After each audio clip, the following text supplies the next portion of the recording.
Great. Well, welcome everybody. I'm delighted today to introduce Chris Fussell of the McChrystal Group and co-author of the New York Times best-selling Team of Teams. Welcome to another responsive webinar. I'm Glenn Marks with the 180 Circle. We're just going to dive right into it. Chris, you're a pretty busy guy, so we appreciate your taking this time here. For those who are not familiar with your background, can you just talk for a couple minutes about your experience in the SEALs and post-military? Sure. Yeah. Thanks, Glenn, for making the time, having me on to talk to your folks here today. I spent about 15 years in the military from the late 90s until 2012. I was on active duty in the Navy, but I was part of the SEAL teams. So in that community, I joined in the end of the 20th century when we were the special operations community writ large was really focused on creating high performance small teams that would go out and address individual operations, right? The world was a much different and quieter place then. In the post-2001 environment, what we found was we had to deploy en masse, take all these specialized units, put them on the ground together. And we found that we were facing a threat that was interconnected in a network fashion in a way that we hadn't anticipated possible, right? Traditionally, terrorist organizations like this had created isolated cells. And if they tried to connect in a very deliberate fashion, they were easier to see. Well, in the information age, everybody can just connect with everybody all the time. It's impossible to stop that networking effect. And we had grown up with a mentality of sort of siloed separation, pockets of excellence, but no need to connect these teams on the ground. And as a result, we had very naturally over generations also become hyper siloed and tribalized inside of our different units. And we faced now a threat in things like Al-Qaeda and others. They certainly weren't more sophisticated in their operations or their training, et cetera, but they were more sophisticated in how they were leveraging technology because they were just connecting and sharing ideas and moving very quickly as a seemingly collective whole, right? So we had this network threat at a scale that we just didn't imagine was possible. And under the leadership of General Stan McChrystal, who oversaw many of these units, we had, fortunately for us, a very visionary leader and leadership team who said, we have to fundamentally change how we're connecting as an organization. Right? What we were used to doing just doesn't work in the information age. And so they went through sheer willpower and focus, really changed our enterprise to become one that was appropriate for the information age. We had those small teams that were now hyper connected. We had the ability to break down silos, and through force of personality and trial and error, also able to break down many of the cultural and tribal differences that separated us into our specialized units. I'm just giving you 10 years of hard history in about 30 seconds. That's not easy for anyone to do. And then when we left the service, I left in 2012. Stan McChrystal had left a year prior and stood up what is now the McChrystal Group consulting firm. And we have, for nearly 10 years now, been working with mostly large organizations. Most of our work is in the Global 1000, but we've worked at the startup, nonprofit level, et cetera, just helping people think through how do you put in place communication, decision-making norms, and a culture that allows people to connect in a networked fashion so that you can also compete in whatever the information age is doing to your market, right, which varies industry to industry. So that's what brought me here today. I worked for 5 years for the military, and regardless of anybody's political persuasion, I do think the country owes you and your teams a debt of gratitude. I had been following the general's strategies for a while, heard some stories from a number of the soldiers, and it's really quite a remarkable story of how quickly you were able to change an entire culture. And I want to go into talking about the role of a leader in creating highly effective teams. So in my work with the military, I heard story after story after story after story, and anybody who works in a company knows this. When people respect the leader, they will give far more. They will go out of their way. They will do things, they will perform, they will stay later. From your perspective and the people you're working with, what are some of the key similarities among some of the most effective leaders in their ability to bring so many divergent skill sets to work for a common purpose? Yeah, it's a great question. I would agree with you broadly that it does take a unique type of leader, the more complex the environment, but not as unique as we might imagine, right? That's kind of my impression after sort of playing in this space for years now, both in the military and now the work we do. And in some ways, I would put the communities I came from on myself, for example, to task here to say I know for years in my own career, it was a crutch to say, well, that's just because McChrystal's such a great leader, or so and so such a great leader. We sort of put this superhuman capability on one person or a leadership team, to the detriment potentially of all of us taking responsibility for being part of that mission, right? And so when I really look back at the most impactful leaders that I ever worked for or around, and then frankly many of the leaders that I've been privileged to work with now that we're in another space, they work hard. They're smart enough to do the job, but a lot of people have those skill sets. Mm-hmm. I think the differentiator is really in two other spaces, and it comes down to human skills, right? They actually care about the people in their organization, right?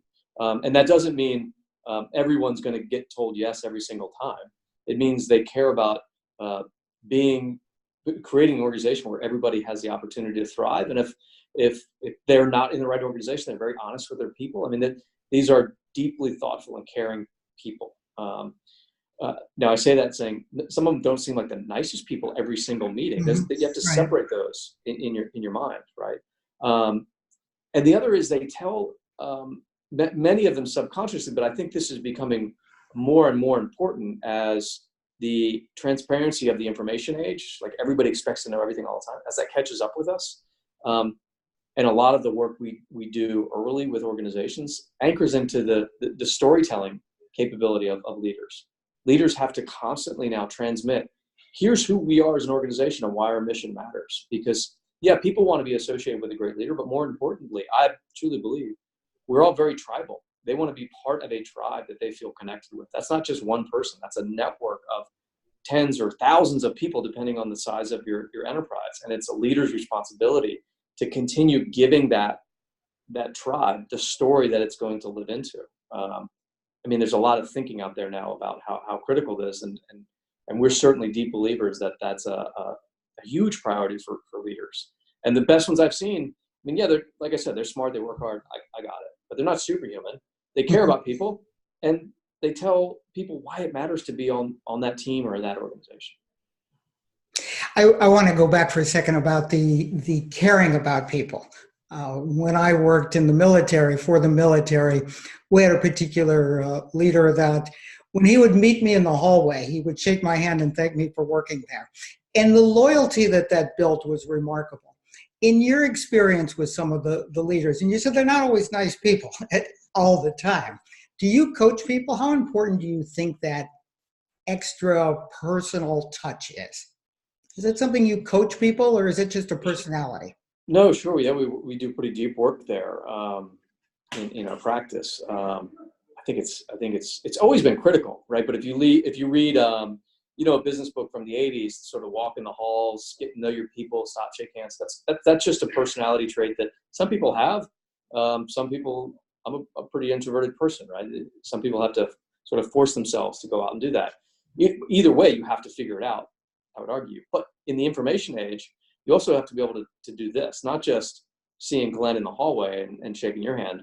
You have to be able to connect with potentially thousands of people around the world in a very similar fashion. One of the things that really started to change our culture back in the original case study inside the military was, Stan McChrystal put in place these daily communication syncs where he would get in front of, he and his leadership team, and we grew into this over time, but every 24 hours for an hour to 2 hours, this was the start of our of our cycle. They would put themselves in a video connection with thousands of people around the world. So everybody would dial in every day, just like this, and talk about what was going on, much like you would do if you're on a small team. Everybody comes in, has their coffee, and says, okay, what are you working on today? We would do that at scale, right? They created this network-based communication methodology where everybody just kind of started their day by checking in. And that was our leaders. There was important information that got put out. Yes. There were great dashboards and metrics, et cetera. But what you were really doing was every single day reconnecting as a tribe. And our leaders were putting themselves at the middle of that, saying, maybe we've never been in the same room, right? But Glenn, how's it going? I appreciate the work you're doing out there. What you said yesterday really informed XYZ. So what's going on today? Oh, thanks. Here's what we're looking at. Da, da, da, da. You do that on scale every single day for, we did under McChrystal's leadership for years on end, right? Suddenly you feel like, wow, we're 30,000 people, but we feel like a small team, right? And so leaders have to be comfortable doing that in an information age space as well. In the military, obviously, is unique because you're on call 24/7. Some corporations, some organizations have that. How would you respond to a leader who goes, gee, that's all great, but I haven't got time to get on a video every day with all of my people? Which is obviously a common refrain that we'll address with some folks that are curious in this sort of approach. I'd say a few things. One, the cadence, the operational tempo with which you approach this should be relative not to what you want to do, but relative to how fast the market's changing. This was a 24-hour cycle for us because that's how quickly the battlefield was shifting. Every 24 hours, it was something different. 48 hours would have been 24 hours too slow, right? So they let the tempo of the problem dictate how quickly they needed to get ahead of it. So most clients that we've worked with, it's somewhere in a weekly to every other week cadence. You tend to find the right sort of balance, and that's natural because we tend to live on this 5-day work cycle, Monday through Friday. So if you can resynchronize your organization on scale at that same tempo, you're ahead of the shift in the markets, and you're way ahead of your competition, right? Which is the key for most folks that we work with. And I would say it sounds like it's going to be another thing on your calendar, even if I'm only doing it every Tuesday from 1 to 3.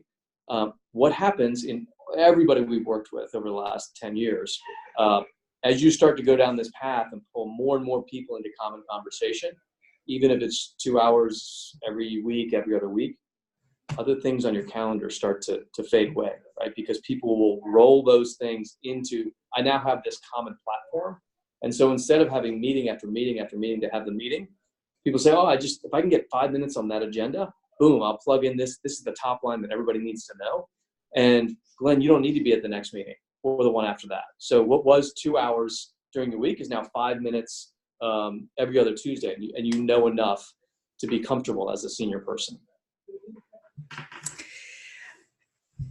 In the book Team of Teams, and I presume this was a combination of input from the various authors, there's this transformation of moving the decision-making away from General McChrystal to down to the people who were in the field making the decisions. And some of that sounded like a laborious process. The question, laborious in terms of being willing to let go of the reins. That's what I mean by laborious. Yeah. You had the privilege of working among the elite teams. How do you coach? What do you suggest to leaders that not everybody is an elite player in terms of being able to trust them, to just go out there and say, make the decisions, make the mistakes, we'll learn from it. How do you coach people who are just leaders, who are just, they got to where they are because they worked real hard? Yeah. Well, first, I would say I always appreciate that view of the military and the special operations community, et cetera. But all cultures have that same issue, right? There's, at the end of this boils down to human behavior, right? you get the right people relative to your environment. So are you going to find different people in SEAL units in a combat zone than you will at a consumer goods company in the Midwest? Of course, as you should. And by the way, you wouldn't want a bunch of SEALs showing up to try and run your factory. It would you don't know what's going to happen, right? So most organizations, they tend to get the right type of people into the mix, right? If they're successful, that's a very relative argument. The question is, why wouldn't people be willing to take action? What holds them back, right? And we had that same issue in the community. It wasn't enough to just say, hey, we're going to communicate a lot and then empower you to move quickly, because people will still say, well, that sounds great, but I'm still worried about doing the wrong thing, getting in trouble, having putting too much risk into the system, putting my own career on the line, etc. Right? That's just natural anywhere you go. And so one of the things that a knock-on effect of communicating with this type of clarity, transparency, and the right cadence, so that if you, Glenn, are the CEO of our 10,000 person organization, if I'm an average player, and most of us are average players, right? I'm not going to just believe the poster you put on the wall that says I'm empowered. I need to see it from you. I need to hear it from you. I need to feel like I trust you and that I can take a little bit of risk, and my interpretation of risk may be radically different than yours, and probably much different than the A+ player that you always want to go to. But if I can see that happening, I see, now I understand why he likes that team, because the leader over there, she knows how to evaluate the market differently. And when she takes risk, things that would scare the heck out of me, Glenn says, oh, that was a great idea. This one went wrong. That's okay. We'll clean it up next time. Keep pushing that direction. That tells me, it's actually okay to move a little faster than you might be comfortable with. And so I'll take a little bit of risk relative to what I'm comfortable with. And when you can scale that out, coupled with the right information, so that you as the senior leader know, well, I've given Chris the right tools. He has the right access to information, and he's gonna move a little bit quicker. If it's just one person, so what? When it's 10,000 of us making one more decision every day than we would have under the old system, well, now we're getting well ahead of the competition, ahead of the market, etc. So that's the real goal. It all boils down to the same thing of human behavior. Do I feel comfortable in this tribe? Do I feel like my leadership trusts me, and do I trust them? So there's a two-way process. You've talked about you've touched on a couple of key points that keep coming up over and over in organizations I work with. Is people are afraid to make mistakes. And part of the leader's role is to create a culture where it's okay to make mistakes. Yep, that's exactly right. Here, I'll show you something. Can you tell me if you can see this whiteboard over here? Yes. I will throw something up here, and we'll see if it translates over effectively. Tell me if it fades out too much. But here's a simple way to look at it, in my opinion, where because I'm a consultant and everything is in a 4-block mapping. To your point, every day, everybody in your organization is either taking action, or they are not taking action, and those actions will either succeed or fail, right? And so we're all very comfortable here when I've done something that succeeds. You're my boss, you're happy, I'm happy, etc. We're also happy if I am not doing things that would have failed, right? Those are harder to see, but I feel good when I'm here. And historically, this was how it played out, because it was big system versus big system, right? And you could see each other very clearly. So there was almost no limit to how much it was worth investing. When I'm in here, I start in this quad every day. I'm not doing something. And I'm taking time to find more information to guarantee that I get into this quadrant up here, or I decide not to do something because I know it would have failed. Right? Now, what leaders are trying to wrestle with is, I've got all these people sitting right here, and they're taking time and resources and all the bad behavior that comes into play to guarantee that their path goes one of two ways, right?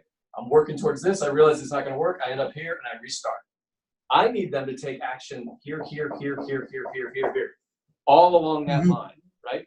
and I'm willing to accept a lot of risk now because I'm not facing just competition like this. I'm facing these network problems, and they exist right here in between the scenes, right? And I'm only going to find out how to beat that when I take action all along this line, right? That's a hard calculus for most people in the organization because, yeah, that sounds great. But what are you doing to tell me that this is all safe? And what processes do we have in the way we communicate to ensure I can get as much information flowing in here, and here along the way to help de-risk a lot of those decisions at the same time. So that's what I think we're really wrestling with these days is how do we de-risk that aggressive pace? And how do you de-risk that? How do you recommend companies de-risk that? Well, I think it's a combination of how you communicate. Again, back to sort of a more aggressive cadence with more people involved, et cetera, getting the right information flowing into those forums, which doesn't happen overnight. And frankly, once you get things like that up and running, they're never the same week after week because you're always iterating to say, oh, that could have been a little more detailed here, a little less there. And then, so that's sort of the process side. That's oversimplifying the tip of the iceberg. Then we'll often cascade down sort of a risk lanes to say, because in this sort of model, you can't, when it was traditional system versus traditional system, you could just say, hey, Glenn, go from A to B, go close this deal, go improve this part, whatever the case, and then come back to us. Right. Now, as soon as you walk out the door, the market's already changing, right? The same thing was true for us. So we believe in empowering people with decision authorities, not by telling them to go from A to B. And so that's another way to de-risk it. If I'm a new player, you're going to give me like 3 decisions I can make. Go out there into this crazy market. Here are 3 things you can decide. When you hit a 4th one that's out of these lanes, come back and ask permission, and I'll help clarify for you. And as I get more experience and the more aggressive a young leader you have, the faster that he or she will do this, you're giving me more and more authorities, right? So now I don't have to come back too much at all, right? I'm kind of doing a lot of things independently, and I'm comfortable doing that if it's coupled with that hyper aggressive sort of communication structure, right? And a lot of people, when we talk that through, like, that's kind of how I manage my team, which is great. It's a great management style for high performance small teams. Most people don't do it at scale, right? So I don't see, I just think you know, Mary gets all these authorities because you like her better. Once we couple that with transparency, I realize, oh, she just understands the market better. So therefore she has these more decision-making authorities. So I want to learn from her as much as I'm getting authorities from Glenn. And so that's why we end up getting a lot of people bolting on to the communication structures we put in place, because it's an opportunity to learn and improve. It's really it's a classroom for the organization. Everybody wants to create this learning environment for the organization. That's what it is. How you communicate about the business can be your classroom at the same time. And back to a point you made earlier that the constant communication is part of the process. So in Afghanistan and Iraq, you had these daily briefings. You're talking about the cadence of meetings. I've heard from you earlier in this the importance of constantly communicating why we're doing this. And now you're talking about the constant communication that's okay to go out and make these mistakes. What do you suggest? I mean, some of these companies that I've had conversations with, some of them that you work with are huge global companies. And if they make a mistake, that just filters out through hundreds of thousands, millions of customers. So one of the conversations I've had with some people is, how do you balance lean with getting it right? Yeah, I mean, there's an easy tendency in today's world to just say, forget the org chart, just like go flat and fast and right? Okay, that's great if it's like a SEAL platoon, right? You can just move really quickly because you can, or start up, et cetera, because you can literally see everybody, right? There's a major problem. Hey, everybody stop. Let's go in the conference room and sort this out. When you're 20,000 people spread around the world or Fortune 100 company, whatever, like that doesn't work anymore. So you're naturally going to tend back to more controls and then face the risk of inaction, right? And so this is the balance everybody's finding. What we came to believe in was this sort of hybrid structure, right? Where what the system that Crystal ended up putting in place was a combination. We never drew it like this, but what it really was these 2 layered on top of each other. Where and when it needed to be black line structured, like supply chain and recruiting and pyramid, etc. These are very, linear. There's Gantt charts on somebody's wall to keep it all ordered. That's great. But that's not a good way to fight in a fast-moving networked environment, right? So where it needed to be cross-functional and networked and constantly adapting, these red lines were empowered, right? And those exist in any organization. Everybody has that, whether they like it or not. The problem is most traditional management systems only allow you to hold levers inside the black line. When you throw an effective communication and decision-making structure that allows for speed and transparency and inclusion, et cetera, then you as leaders can really start to control and leverage those red lines as well. Identifies the ones that are sort of the evil blockers and hyper accelerate the ones that are super effective, right? So I think it's a balance between the two. Totally decentralizing and throwing the org chart out, massive risk depending on your size, but only depending on controllable process, also massive risk, right? Because you can't react fast enough. Right. Let's talk about the people below the leader. So teams are obviously made up of players. One conversation that's come up in a number of organizations I've worked with, is it possible to influence or lead from the person who's doing the work, from the bottom or from the middle? What do you see as some of the key components for building most effective teams? I mean, you obviously in the SEALs, you had very cohesive teams, but you go into these manufacturing plants, you go out into some of these information technology plants, people have great ideas.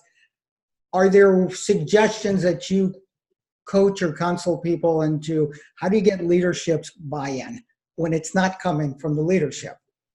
Yeah, it's it's a good question, right? I would be the first to say putting in place a structure like this is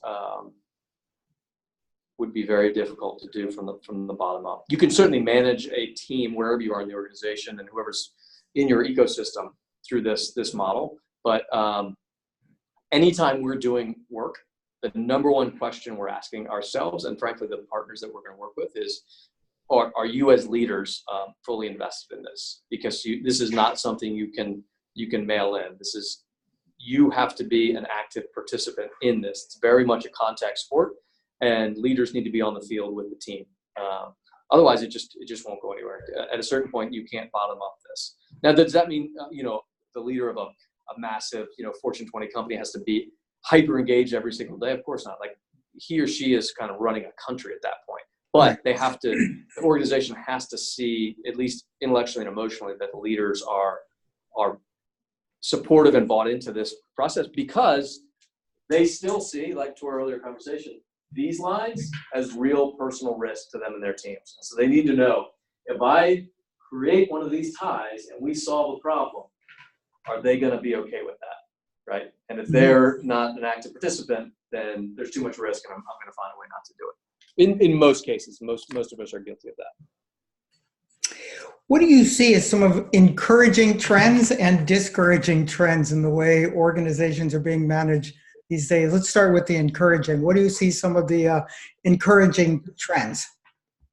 It's a great question. I think having been at this for, I don't know, almost, me personally, 8 years or so, this conversation, when I first got out of service in 2012, was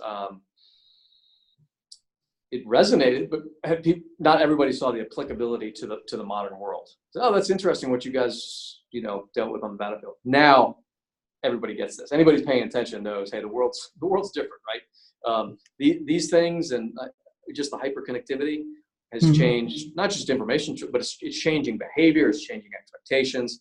So we have to react to this. And I'm sure if you went back far enough, there were somebody in a conference room saying, I don't know, should we get computers? Like, is this really a thing? Like, this is really happening, right? And so the awareness that exists inside of industry to say, look, the 20th century org chart is not going to be what gets us through the next 100 years. Now the question is, what do we do about it, right? That's a huge positive indicator in my mind. And the other would be, a lot of people like to beat up on the next generation, the one behind that, right? I think a positive trend is just inside the McChrystal Group. We're fortunate to have an amazingly talented, 20 somethings, et cetera, right out of school, that generation thinks in a digital native fashion that is coming at this from the other side, right? They will couple their just inherent knowledge, it's in their DNA of how to live inside of these red lines, combine it with the black lines, and we're off to the races, right? So a lot of the solutions to how this is going to look moving forward, we're sort of the hybrid generation that's trying to sort it out. They're the ones that are going to really lay the roadmap and figure out the next 50 years for us. And so I think that's super positive as well. And are there discouraging trends that have come out of, we look at sociologically with all of the new technology out there, there's stories about levels of depression and anxiety at all-time highs, people going to work and being asked to design software that's going to remove them from their jobs, make them obsolete. What are some of the downsides that you've seen or warned or counseled about? Yeah, I think one of the negative trends, and you hit on it, and we'll get through this, right? Is leveraging this to do harm, right? You can also use these this connectivity, et cetera, to play to all of our, and you don't have to be very smart to do it, play to all of our most base human fears, fear of others, fear of the unknown, et cetera. And we see that playing out in politics. I haven't seen this like up close and personal in industry, but you can certainly just the toxicity that can come with over connection is a very real threat to today's workforce and general public, et cetera. And we'll figure that out very quickly. I mean, I have an 8-year-old and a 10-year-old. They're going to be much more informed as to how they use technology than all of us are, right? I think in some ways when they're 30, 35, they're going to look at how they use this the way we look at smoking or something like that. Like, gosh, people used to just smoke in bars and restaurants. That's crazy. People used to be on their devices for like 6 hours a day. It's nuts. You didn't figure out how to control it, et cetera. So they will work through that, but that's a current problem. Okay. Well, Chris, this has been amazing. I appreciate your perspective. You have seen a lot of places, been in a lot of sticky situations. Just for our listening audience, if you want to learn more about Robin Zandra's work, responsive.org. If you want to learn more about me, it's 180circle.com. Sign up for our newsletters, learn about some of the conferences. Chris, do you offer any kind of training that's not like one-day leadership training or anything of that nature? If people want to step up their game without having to contract with the whole McChrystal group, or there's any types of offerings or places you would steer people to learn more? We do. Yeah, they can obviously just go to the McChrystal Group webpage and get a sense of us. We've written quite a few books at this point. We're just big believers in trying to get this idea out there as much as possible. Team of Teams, One Mission. Stan McChrystal just released another book called Leaders, specifically focused on senior leadership throughout history. And we do specifically, a series of sort of 1 or 2 day trainings throughout the year. Our next one coming up is specifically focused at working with chiefs of staff inside of industry.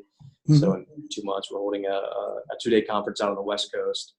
So we do branch into those spaces as well. Obviously, the majority of our business is inside of large organizations, but whenever possible, we're trying to reach as broad of a market as we can, because we think this is critical, right? We learned some hard lessons here, and everybody's facing the same external variables, speed, hyperconnectivity, et cetera. However, whatever your space, this is manifesting somehow, and we know the threats of it. So we really want to get as many people into this conversation as possible.